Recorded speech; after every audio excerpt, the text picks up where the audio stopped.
আজকে একটা ঘড়ির সময়ের পার্থক্য নির্ণয়ের অঙ্ক শেখাবো।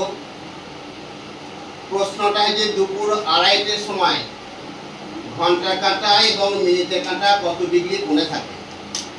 খুব সহজ একটা সূত্র আছে, সেই সূত্রটা হচ্ছে সময়ের ব্যবধান।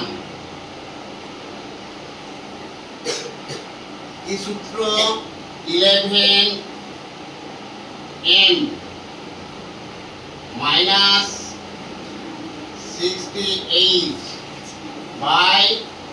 খুব সহজ সূত্র, প্রত্যেকটা অঙ্ক কিন্তু তোমরা পেয়ে যাবা। এইটা ঘন্টা কাঁটা, এটা একটা ঘড়ি, এটা ঘন্টা কাঁটা, এটা মিনিটে কাঁটা। এই ঘন্টা 2:30 বাজলে দেখো ঘন্টা কাঁটাটা 2 আর 3-এর মধ্যে, আর মিনিটে কাঁটাটা 6-এর ঘরে। তাহলে ঘন্টা কাঁটা মিনিটে কাঁটা কত ডিগ্রি কোণে থাকে। তাহলে আমরা সময়ের ব্যবধান বা কত ডিগ্রি কোণে হেলে থাকে যদি উত্তর বার করতে হয়, এর প্রত্যেকটা ক্ষেত্রে 11m minus 68, m হচ্ছে মিনিট আর এই হচ্ছে ঘন্টা।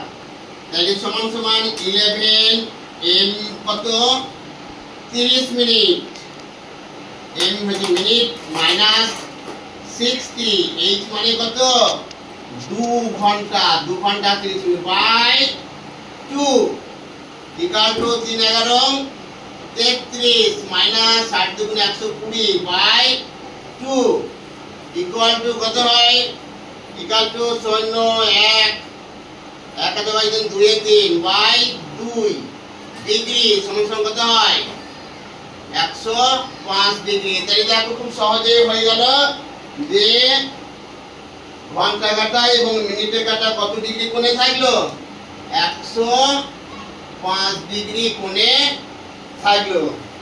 অতএব ঘন্টার কাঁটা ও মিনিটের কাঁটা